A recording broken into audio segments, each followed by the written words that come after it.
The Uptown Theater was a place where all the great acts would come and perform. And it was in the community here in Philadelphia on North Broad Street. And it was part of a circuit where black artists used to work. They used to work Baltimore, Washington, Philadelphia, New York, Apollo, and the Regal Theater in Chicago. So it was that small seated theater, that 2,000 seat theater before there was such things as large halls for black acts. It's where they would work. And oh boy, we'd go see acts and we'd see maybe five acts on one show. The headliners would be the Temptations. You may have the Jackson Five working. For me, it was the determining factor of what I wanted to do with my life. I finally realized about at age 13 exactly. I always knew now that I wanted to be in show business, but it was confirmed for me when I was about 13 and I saw Jackie Wilson on stage and I saw the way he worked on stage. That for me was it. I knew exactly what I wanted to do for the rest of my life. I listened to gospel. My major influence was gospel music. Then it moved to Motown. I listened to all the great Motown artists. Then it branched from there. Started listening to James Brown, Otis Redding. Listened to Jackie Wilson. Started listening to Nat King Cole. Then I started listening to Frank Sinatra, Tony Bennett. To just great artists, great singers. I listened to the Dells and grew from back in the 50s. I listened to, of course, as I said before, all the great Motown acts. So I started listening to a lot of various people as I grew older. I've always been very rhythmic, just in my thinking. I've always thought drums. I guess that again may be part of our heritage. Not to say that other people don't have that, but for me, it's just something that just came natural. And then growing up at Skiola Supper Club, when I used to go there on Saturdays while my mother would scrub floors, wash dishes, to stay out of her hair, I would go into the club. And the only thing on stage was a piano and a set of drums. I migrated to the drums. And I used to sit there and play with my fingers because I didn't have drumsticks. So I just kind of taught myself how to play. And as I said, James Brown was such a huge influence on me rhythmically until those were the first songs I started playing. And I remember the first song I actually tried to play was Cold Sweat. I played it. I learned how to play drums off Cold Sweat. And to me, that was a phenomenal feat because if you could play that, then you were king in the neighborhood. If you could play Cold Sweat, or I Got the Feeling, or one of those great funky tunes that James Brown used to do. My first job as a drummer uh, was with a guy who claimed to be James Brown's brother, ironically enough. And he used to do all of James Brown's material. He looked like James Brown, he talked like James Brown, sang all of James Brown's material. I think he was just a reincarnation of James Brown. So if you couldn't hire James, you hired Little Royal. And we were working in a club, or I was working in a club as a busboy. And this guy was coming in to do a job, and his drummer was going to quit. So he auditioned for drummers, and I auditioned for the job and got the job. So for me, it was another highlight of my life. I won a job and went on the road as a drummer for Little Royal. And after leaving that situation, I began to play for a group called the Cadillacs. They weren't the original Cadillacs, but they kind of were the generic brand Cadillacs. And they kind of adopted the name, and I played drums for them. I've always seen myself as a singer. Just playing drums was just something else I wanted to do. As I said to you before, sometimes you have to go around the corner, around the block to go to the corner. You get in the door any way you can as a musician, as a singer, however you can get in there. If I could have carried somebody's suitcases, I would have done that to get into the business. where the drums is the way that I got introduced into the business. And I'm very grateful that it was. That's a story. That's a story. One night on the stage at a club here in Philadelphia, I was playing for the Cadillacs. In comes a guy named Harold Melvin. Nobody knew who he was. Um, and he said that he was one of the original members of the Blue Notes.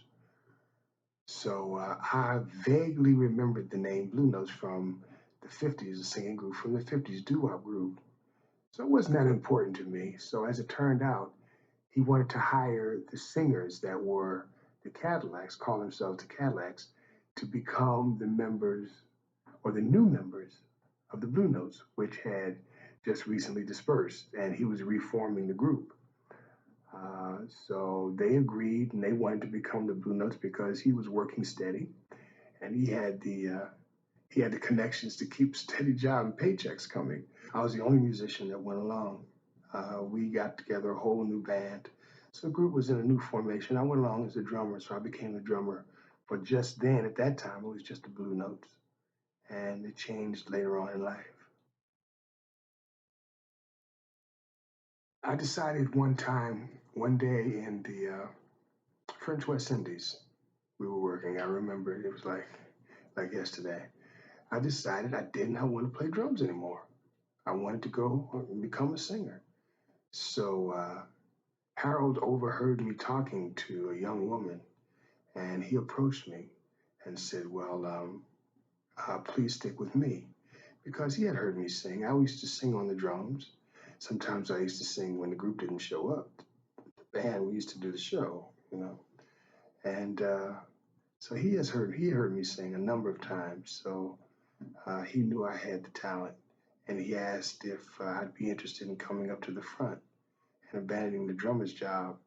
And that was for me like another highlight in my life. So that's when I became the lead singer, or actually became one of the lead singers. Harold wasn't going to give that job totally to me yet. Um, so it was him and me and whoever else could lead a song, given the song. We didn't have any records at the time. We're working off other people's records. So whoever had the voice for the tune that we needed to do at the time for the set that we want to do, based on where we were, whether we were in Las Vegas or whether we were in a hotel in Puerto Rico or working a Playboy circuit, Playboy club circuit, whatever the song called for, we had the voices to do it. So I became one of the lead singers. Once I became one of the lead singers in the group, after a while, we were recognized and we were noticed by Mr. Gamble and Mr. Huff, Leon Huff, and Kenny Gamble, who offered us a record deal. And we were extremely happy. We were ecstatic to get a record deal offer. So I remember going in the studio doing the very first song that we recorded as Harold Melvin of Blue Notes, which was a song called "I Miss You." Uh, did extremely well on the charts.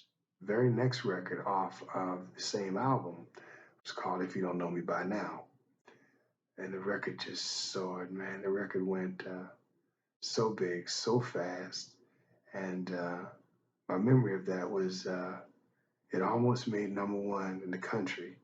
That was the beginning for me. I think Gamble and Huff are the premier message writers. Mr. Gamble is a genius, absolute genius at bringing forth um, situations and talking about situations that exist, whether they be hungry children, whether they be problems in communities, whether they be recognizing, acknowledging God the Father, or understanding and recognizing that there's a supreme being or a higher power, no matter what it is. He always discusses messages. There's always, I should say, there's always a message within the music.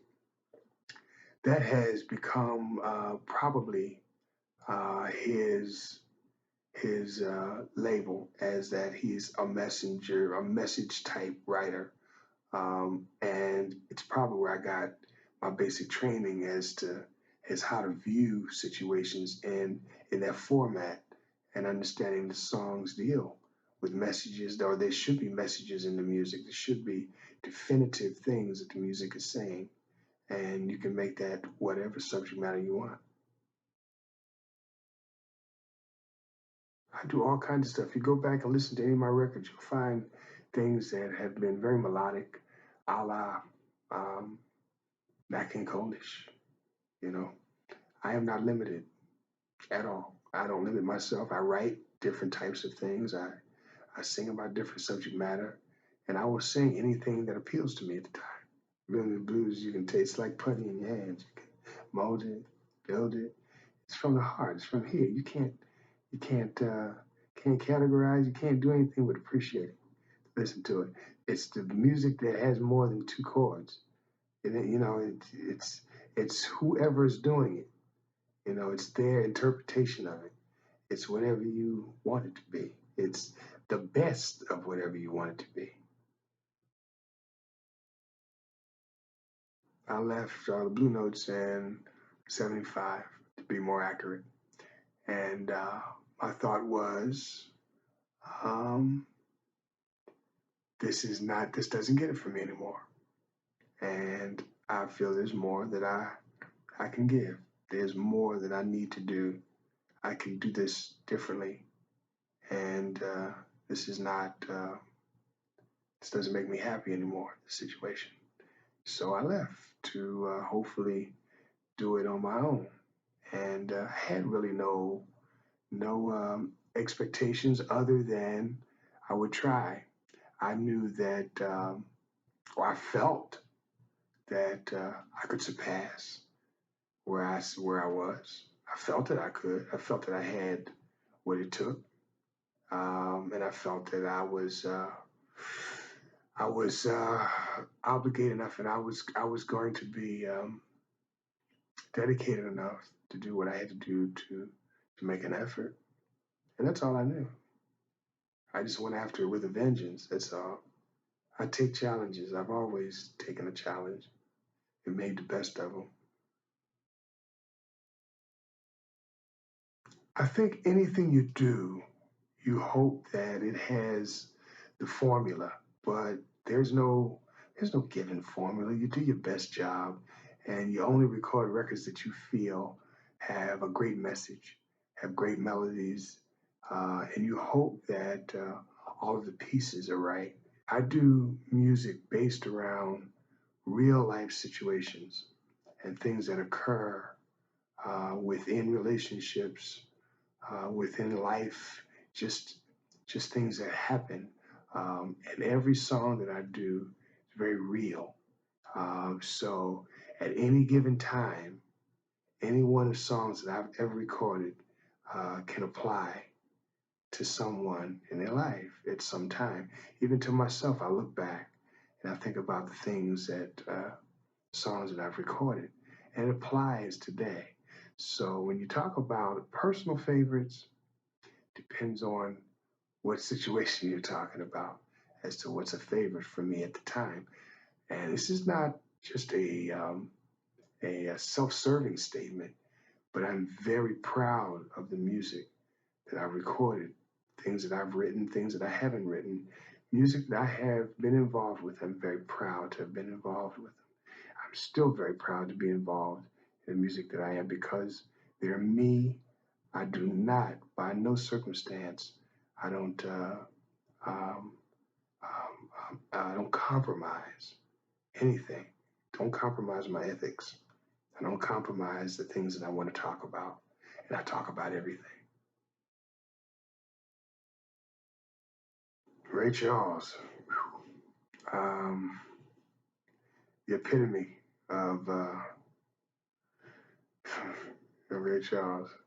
When you talk about soul music, Ray Charles. Otis Redding was one of my idols, a very powerful performer. James Brown, that's the funkiest man in the entire world. he creates some of the most creative, revolutionized rhythms for his time and funk. I mean, he's an originator. He's an original. As I said, it's amazing. He's an amazing man. The Supremes, um, the epitome of femininity.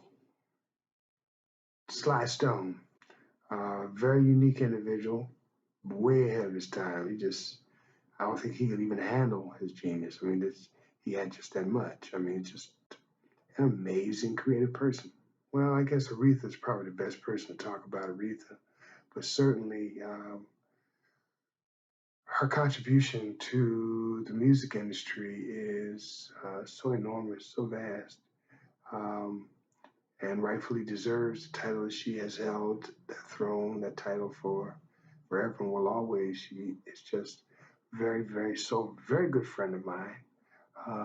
We go back a long time. Our families are close. So she is a very special individual. Ooh, Marvin Gaye. Uh, I kind of envision Marvin as poet, as a very deep individual. Marvin was also a friend of mine, and Marvin had a lot of depth, very deep, very deep individual. Um, Very nice human being, though. Very nice human being. You know, these people, they're all the same. They have an idea. These are people who have something unique to offer, and they don't compromise who they are. They give it to you raw, just who they are. Um, to me, these are the people that um, are remembered. These are the people who make significant contributions that black music makes, R&B music, soul music, whatever you want to call it, has made and continues to make in the scheme of things.